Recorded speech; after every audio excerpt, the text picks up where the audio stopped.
అందరింట్లో books ఇస్తున్నారంట. ఆ books లో ఏదో ఏసు అనందంట. ఏసు అయ్యా ಯಾರಿಗೆ ಹುಷಾರಿಲ್ವಲ್ಲ ಅವ್ರಿಗೆಲ್ಲ ಮೆಡಿಸಿನ್ ಕೊಡ್ತಾವ್ರೆ. ಹಿಂಗೆ ನಡೆದ್ರೆ ನಮ್ಮ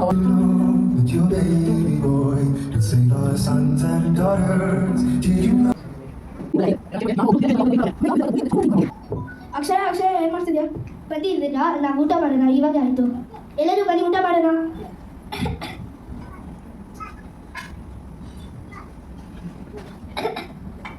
ಹಾಗೆ ಓದ್ತಾ ಇದೆಯಾ? ಅವರಪ್ಪ ಓದ್ತಾ ಇದ್ದೀನಿ.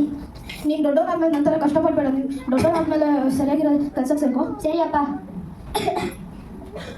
ಅಕ್ಷಯ ಅಭಿಯಾನ ಯಾಕೆ ಎಷ್ಟೊಂದು ಕಾಫ್ ಮಾಡ್ತಾಳೆ? She's admit from morning, she's coughing. So okay, ಇವತ್ತು ನಾಳೆ ಬೆಳಗ್ಗೆನೂ ಹುಷಾರಿಲ್ಲ ಅಂದರೆ ನಾವು ಡಾಕ್ಟರ್ಗೆ ಹೋಗೋಣ. ಓಕೆ.